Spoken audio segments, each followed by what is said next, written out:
பேர் என்ன கேட்குறாங்கன்னா, வாந்தி ஜாஸ்தி இருக்கு, வாமிட் டேப்லெட் போடுறதுனால ஏதாவது குழந்தைக்கு பிரச்சனை வருமா அப்படின்லாம் கேட்குறாங்க. வாமிட் டேப்லெட் போடுறதுனால உங்களுக்கும் வயிற்றுல வர்ற குழந்தைக்கும் எந்த ஒரு காம்ப்ளிகேஷனும் வராது.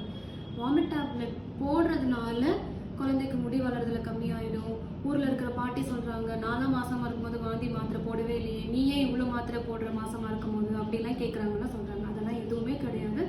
வாமிட் டேப்லெட் போட்டு you can have your normal food, நார்மலாக சாப்பிடலாம். வாமிட் மாத்திரை போடுறதுனால அது உங்களோட ஹெல்த்தை இன்னும் கொஞ்சம் பெட்டராக தான் ஆக்க போதே தவிர எந்த ஒரு சைட் எஃபெக்டும் உங்களுக்கும் உங்கள் பேபிக்கும் கொடுக்க போகிறதில்ல. நிறைய பேர் நான் 2 நாள் வாந்தி மாத்திரை போட்டேன், 3 நாள் அதை போடாமல் மேனேஜ் பண்ண ட்ரை பண்ணுறேன் அப்படிலாம் பண்ணுறாங்க. எந்த ஒரு சேலஞ்சும் வாமிட் டேப்லெட்டில் கொடுக்க வேண்டாம். நீங்கள் வாமிட் டேப்லெட் போடுறதுனால 100% உங்களுக்கும் பேபிக்கும் எந்த சைட் எஃபெக்டும் வராதுன்னு நினைங்க. Along with vomit tablet multivitamin டேப்லெட்ஸும் எடுத்துக்கோங்க, ஃபோலிக் ஆசிடு சாப்பிடுங்க. அண்ட் டீஹைட்ரேஷன் இல்லாத அளவுக்கு வாமிட்டை பேலன்ஸ் பண்ணுங்கள். அந்த டீஹைட்ரேஷன் லெவல் ரொம்ப ஜாஸ்தியாக போகும்போது கண்டிப்பாக உங்கள் கைனகாலஜிஸ்ட்டை போய் பாருங்கள்.